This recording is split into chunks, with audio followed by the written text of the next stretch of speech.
সূরা ইউনূসের 106 নং আয়াতে আল্লাহ সুবহানাহু ওয়া তাআলা স্পষ্ট জানাচ্ছেন যে ওয়া মা ইউমিনু আকসারুহুম বিল্লাহি ইল্লা ওয়া হুম মুশরিকুন। মানুষদের মধ্যে এমন কতগুলি মানুষ আছে যারা ঈমান আনার পরেও অধিকাংশগুলোই মুশরিক। এই জন্য ঈমান কোনো দাবি করার জিনিস নয় যে দাবি করলেই আমি ঈমানদার হয়ে গেলাম।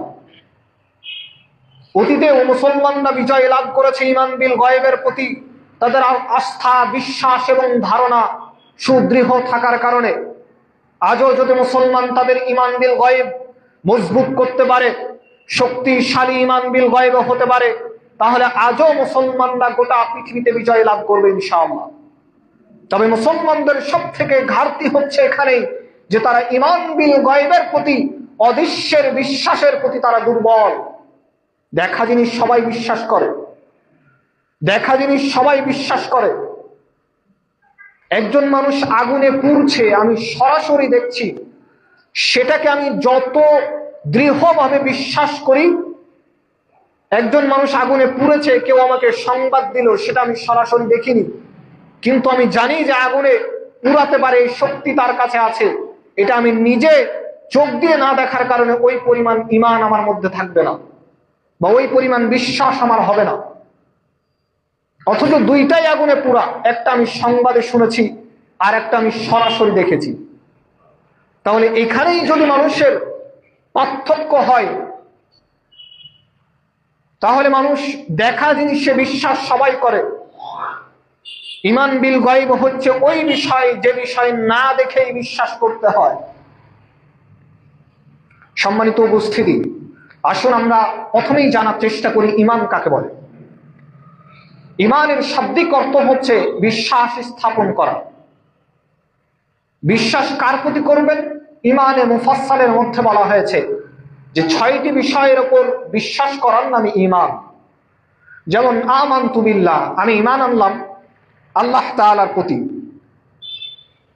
ওয়া বিল ইয়াউমিল আখির, আখিরাতের প্রতি,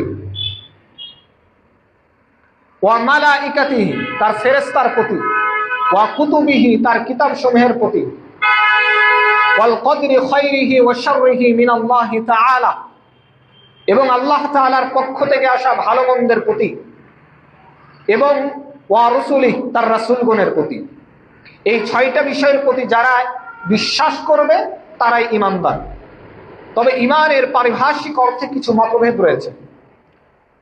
তবে প্রসিদ্ধ মত অনুসারে ক্বালাল ইমাম মালিক ওয়া শাফি ওয়া আহমদ ওয়া সাইরু জুমহুরিল উলামা, ক্বালা ইমাম মালিক, ইমাম শাফি এবং ইমাম আহমদ সহ জুমহুর উলামায়ের নিকটে ঈমানের সংজ্ঞা হলো যে ইন্নাল ঈমানা হুয়া তাসদীকু বিল কলব, ঈমানটা হলো অন্তরে বিশ্বাস, ওয়া ইকরারু বিল লিসান, জবান দিয়ে মুখ দিয়ে স্বীকৃতি দেওয়া, এবং ওয়া আমালু বিল আরকান বিমানা ওয়া আমালু বিল জাওয়ারিহ, তথা আমলে বাস্তবায়ন করা, কাজে বাস্তবায়ন করা, সেই অনুযায়ী আমল করা, এটার নাম হচ্ছে ঈমান। এটা অধিকাংশ উলামায়ের নিকটে এই মত এসেছে।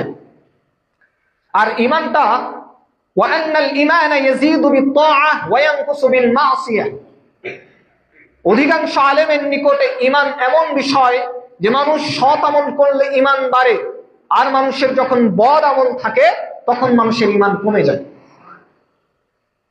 কিন্তু এই ব্যাপারে দুইটি আরো মত রয়েছে, যেই দুইটি মত হচ্ছে ভ্রান্ত আকীদার মত। যেমন খারিজিদের মতে ঈমানটার মৌলিক হলো অন্তরে বিশ্বাস, মুখ দিয়ে স্বীকৃতি এবং আমলে বাস্তবায়ন করা, তিনটাই ঈমানের মূল, ঈমানের কোনো শাখা নেই। এটা খারিজিদের মত, যার কারণে তার কবিরা গুনাহগারদেরকে মনে করে এরা কাফের, এরা চিরস্থায়ী জাহান্নামী, এদের রক্ত হালাল। এটা খারিজিদের মত, কারণ তারা অন্তরে বিশ্বাস, মুখ দিয়ে স্বীকৃতি এবং আমলে বাস্তবায়ন তিনটাকেই তারা ঈমানের মূল হিসাবে গণ্য করেছে। আর যুগে যুগে এই চরমপন্থী ভ্রান্ত আকীদার অনেক মুসলমান এর অন্তর্ভুক্ত। দ্বিতীয় মতটি হচ্ছে মুতাজিলা। মুতাজিলা বলা হয় যারা অন্তরে বিশ্বাস এবং মুখ দিয়ে স্বীকৃতি, এই দুইটাকে তারা ঈমানের মূল হিসাবে গণ্য করেছে, আর আমলে বাস্তবায়ন করাকে তারা ইমানের কোনো অংশই মনে করে না। তার জন্য তাদের কাছে কবিরা গুনাহগার ব্যক্তিও পূর্ণ মুমিন। একজন মানুষ কবিরা গুনাহ করলেও সে পূর্ণ মুমিন, এটা মুতাজিলাদের মত। আর এই শৈথিল্যবাদী ভ্রান্ত আকীদায় হাজারো হাজার মুসলমান রয়েছে। এর মধ্যবর্তী আহলুল হাদিস তথা সালাফি বা আহলে সুন্নাত ওয়াল জামাআতের আকীদা হলো যে অন্তরে বিশ্বাস এবং মুখ দিয়ে স্বীকৃতি, এটা হলো ঈমানের মূল, আর আমল হচ্ছে তার শাখা। কেউ যদি অন্তরে বিশ্বাস করে, মুখ দিয়ে স্বীকার করে, তাহলে সে ঈমানদার। কিন্তু সে যদি আমলে বাস্তবায়ন করে, সৎ আমল করে, তাহলে সে পূর্ণ মুমিন। আর আমলে বাস্তবায়ন না করলে সে মুমিন ঠিক আছে, কিন্তু পূর্ণ মুমিন নয়, সে ফাসিক মুমিন তথা পাপিষ্ঠ মুমিন। তো সম্মানিত উপস্থিতি, এটাই হচ্ছে সর্বাধিক গ্রহণযোগ্য মত। তাই অন্তরে বিশ্বাস করা, মুখ দিয়ে স্বীকৃতি দেওয়া, এটাই হচ্ছে ঈমানের মূল। আর আমলে বাস্তবায়ন করা, এটা হচ্ছে তার শাখা। এই আমলে বাস্তবায়ন যদি মানুষ করে, তাহলে সে পূর্ণ মুমিন হবে। আর আমলে বাস্তবায়ন না করলে, আমল না করলে পূর্ণ মুমিন হতে পারবে না।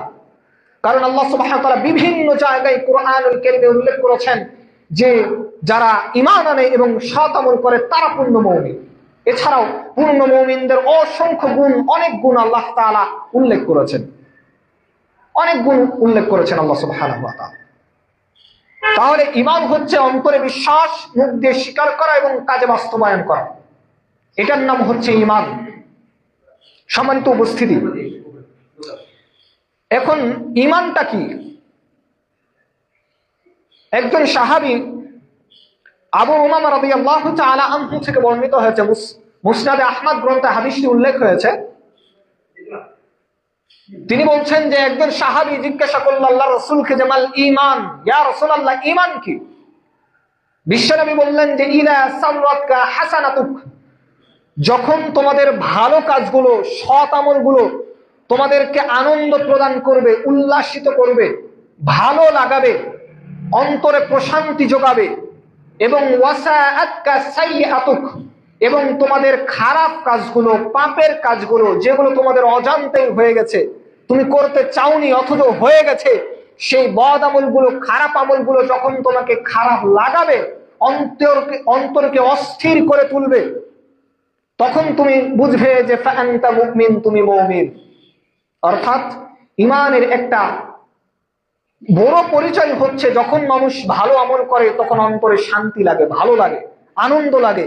আর যখন পাপের কাজ করে, পাপের কাজ হয়ে যায়, তখন তার অন্তরে খারাপ লাগে। আর এটা যদি না থাকে তাহলে বুঝতে হবে তার মধ্যে ঈমান নাই। বিশ্বাসের ঈমান থাকতে পারে, কিন্তু প্রকৃতপক্ষে আসল ঈমান তার মধ্যে নাই। কারণ একজন মানুষ সারাদিন অন্যায় কাজের সাথে জড়িত থাকবে, সে মুমিন নিজেকে দাবি করবে, অথচ তার খারাপ লাগবে না, এটা হতে পারে না। একজন মানুষ ভালো কাজ করবে, তার অন্তরে আনন্দ দিবে না, সালাত আদায় করবে, তাকে শান্তি অনুভব হবে না, তাহলে তা বুঝতে হবে তার মধ্যে প্রকৃত ঈমান প্রবেশ করে নাই। আমাদেরকে কবরে যেতে হবে, মৃত্যুবরণ করতে হবে, এটা আমরা সবাই জানি। যে ফজরের নামাজ পড়ে নাই, ঘুমিয়েছিল, বা যে 5 ওয়াক্ত নামাজ পড়ে না, সেও জানে যে আমাকে কবরে যেতে হবে, মৃত্যুবরণ করতে হবে। কিন্তু আসলে কি সে এটা ভেবেছে যে আসলেই আমাকে মৃত্যুবরণ করতে হবে? যদি অন্তর থেকে এটা ভাবতো, দৃঢ় ঈমান নিয়ে ভাবতো, তাহলে 5 ওয়াক্ত নামাজ কখনোই ছাড়তো না। তাহলে একজন মানুষ জানে যে আমাকে মৃত্যুবরণ করতে হবে, তারপরে নামাজ পড়ছে না, কারণ সে জানে, সেই জানাটা তার অন্তর থেকে নয়, দৃঢ়ভাবে নয়। তাহলে একজন মানুষের ঈমান আছে, কিন্তু তারপরেও সে ঈমান কাজ করে না, তার মানে তার ঈমান প্রকৃত ঈমান নয়। সম্মানিত উপস্থিতি, ঈমানের অনেক দাম রয়েছে। ইবনে মাসউদ রাদিয়াল্লাহু তাআলা আনহু বলছেন, মুসলিম গ্রন্থে হাদিসটি উল্লেখ হয়েছে, লা ইয়াদখুলুন নার আহাদুন, কোন ব্যক্তি জাহান্নামে প্রবেশ করবে না, ফি কলবিহি মিসকাল হাববাতিন মিন খারদালিন মিন ঈমান, যার অন্তরের মধ্যে সরিষা দানা পরিমাণ ঈমান থাকবে।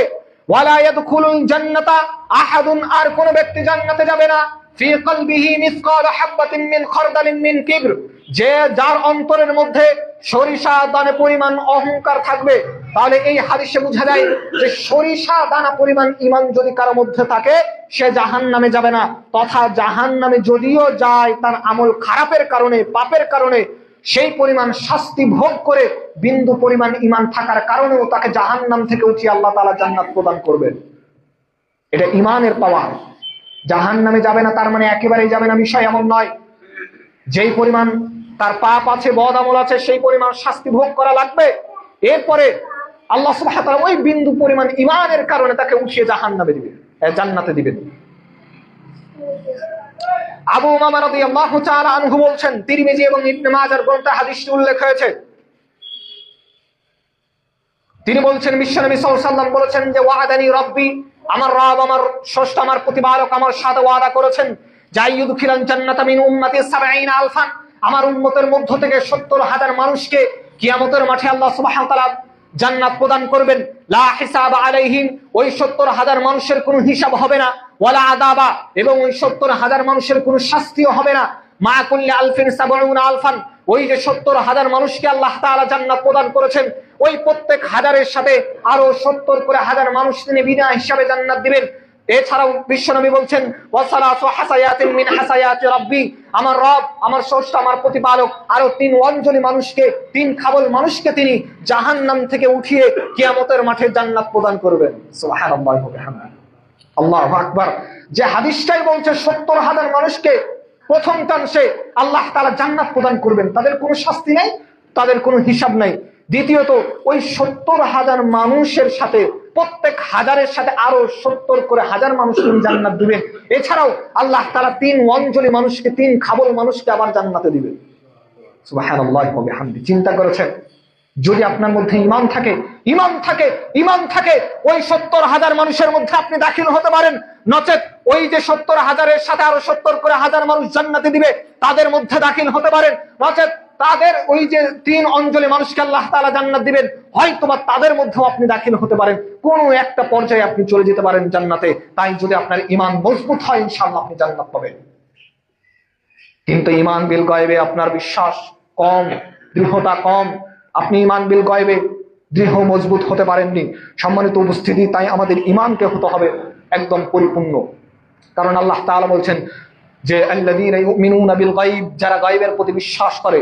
এই গায়বটা কি? অদৃশ্যের প্রতি বিশ্বাস স্থাপন করে। যেই জিনিসগুলোর প্রতি আল্লাহ তাআলা ঈমান আনার কথা বলেছেন, যেগুলো গায়ব, অদৃশ্য, যেমন আল্লাহ তাআলাকে দেখা যায় না, জান্নাত জাহান্নামকে দেখা যায় না, আখিরাতকে দেখা যায় না, কিয়ামতের মাঠে এই যে জাহান্নাম রয়েছে সেই জাহান্নামকে দেখা যায় না। এই গায়বের যে বিষয়গুলো রয়েছে, অদৃশ্যের বিষয়গুলো রয়েছে, সেই বিষয়গুলোর প্রতি যে যত মজবুত হবে তার ঈমান তত বেশি পরিপূর্ণ হবে। ঈমান বিল গায়ব ছাড়া মুসলমানদের বিজয় আসেনি। বদরের প্রান্তরে, যেই বদরের প্রান্ত মদিনা থেকে ১৬০ কিলোমিটার দক্ষিণ পশ্চিমে অবস্থিত, সেই বদরে মাত্র ৩১৩ জন মুজাহিদ নিয়ে বিশ্বনবী সাল্লাল্লাহু আলাইহি ওয়াসাল্লাম বিজয় লাভ করেছিলেন। মুসলমানদের সংখ্যা মাত্র ৩১৩ জন, অপরদিকে কাফেরদের সংখ্যা ১,০০০। মুসলমানদের কাছে মাত্র ২টি ঘোড়া আর ৭০টি উট ছিল, আর কাফেরদের কাছে প্রায় ২০০ ঘোড়া এবং অসংখ্য উট রয়েছে। মুসলমানদের তরবারিগুলো পুরনো, অস্ত্রপাতি কম, কাফেরদের কাছে সবার কাছে ধারালো অস্ত্র রয়েছে। মুসলমানরা শারীরিকভাবেও অনেক দুর্বল, শক্তি তাদের কম। সেই দিক থেকে কাফেরদের শক্তি অনেক বেশি, সংখ্যায় তারা বেশি, তাদের তরবারিও বেশি রয়েছে, অথচ সংখ্যায়ও মুসলমানরা কম। অথচ কম হওয়ার পরেও তাদের ঈমান বিল গায়বের কারণে আল্লাহ সুবহানাহু ওয়া তাআলা সেই বদরের প্রান্তরে মুসলমানদেরকে বিজয় দিয়েছিলেন। আজ মুসলমান তাদের অধিকার জন্য কথা বলতে ভয় পায়। আরেকজন মুসলমানকে নির্যাতন করা হচ্ছে, সেই মুসলমানদের পক্ষে মুসলমান কথা বলতে ভয় পায়। ফিলিস্তিনিদের পক্ষে ফেসবুকে পোস্ট দিতেও মুসলমান ভয় পায়, তাদের সাপোর্ট করাতেও মুসলমান ভয় পায়। মুসলমানদের নিজের অধিকার আদায়ের জন্য আন্দোলন করতে ভয় পায়। মুসলমান সব দিকে পিছিয়ে আছে, কারণ মুসলমানের কাছে আজকে ঈমান বিল গায়বের দৃঢ়তা কম, ঈমান বিল গায়ব কম হওয়ার কারণে আজকে মুসলমানরা পিছিয়ে। আজও যদি মুসলমানদের মধ্যে ঈমান বিল গায়ব থাকে, আল্লাহর উপর সঠিক আস্থা বিশ্বাস থাকতো, তাহলে মুসলমানরা প্রত্যেকটা জায়গায় বিজয় লাভ করত। যেই মুসলমান সামান্য 2 টাকার জন্য বিদেশের মাটিতে তার মালিকের কাছে 2 টাকা বেশি নেওয়ার জন্য মিথ্যা কথা বলে টাকা নিতে পারে, যেই মুসলমান 2 টাকা বেশি নেওয়ার জন্য মিথ্যা কথা বলে তার আমানতদারিতা ন্যায়পরায়ণতাকে ভুলে যেতে পারে, সেই মুসলমান কখনো বিজয় লাভ করবে না। 190 বছর মুসলমান গোলামি করার কারণে মুসলমানদের রক্তের মধ্যে গোলামি প্রবেশ করেছে, রক্তের মধ্যে মুসলমানদের গোলামি প্রবেশ করেছে।